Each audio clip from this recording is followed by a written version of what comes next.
pretty famous mountain, the most glaciated mountain in lower 48. It's a pretty special thing to see. It's the big mountain around here, obviously, and it's got everything that you want from a mountain to train for the big peaks of the world. It's got glaciers, and it's got big storms, it's got mountain weather, it's got elevation. The magnitude of it, I mean, people think it's kind of a walk up, but it's pretty tough. It's always, you can hear it 100 times of what it's like to climb that mountain or how hard it was, but you don't really get to experience it until you're there.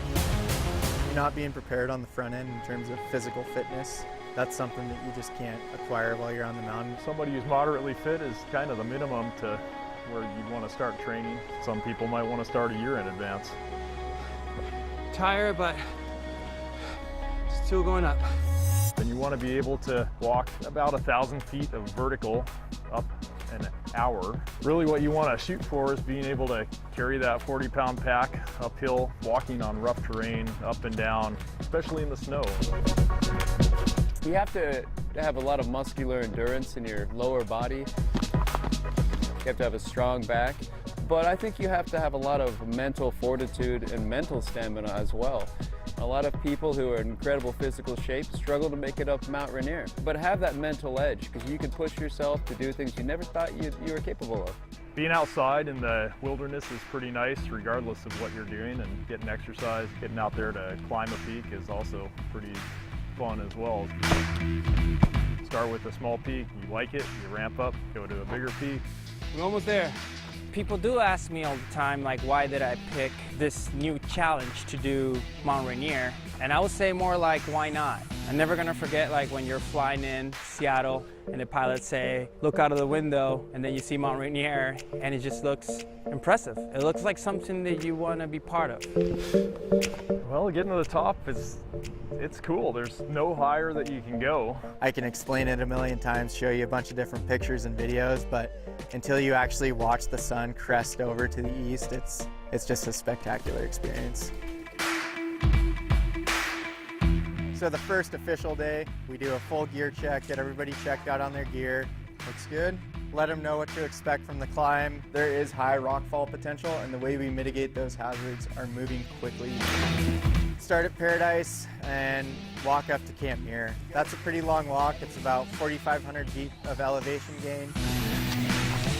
It's going to be hiking for, say, 5 to 6 hours to get to Camp Muir, taking just, say, 4 breaks, walking an hour, hour and a half at a time with a 40-plus pound pack. It's huge. It's climbing at altitude. You know, it was a little exhausting for some of it, but that's what the training was for and the prep. We made it to Camp Muir. I'm not gonna lie, it was a workout. It's one thing to look at photos and videos, it's another thing to get out here and do it. So just woke up. This is day 2 out of 3. Today we have training. We do our snow school. We learn self-arrest, cramponing techniques, Look at that bar. It's going to tell you for your left foot or your right foot. how to be a member of a rope team on a glacier. We walk up to our Ingraham Flats camp. It's at 11,200 feet. Spend the night there. Last camp before the big hike for summit.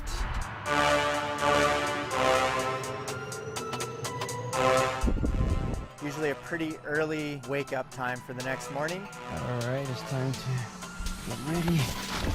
Then we go to the summit of Mt Rainier on that 3rd morning. Pretty extreme, difficult routes that take a lot of experience and a lot of commitment or accept a lot of risk. Mt Rainier has glaciers, and they're kind of rivers of ice, and the rapids are where crevasses form. If you happen to fall into one, you got to be able to get out, and if you can't, then that's a problem.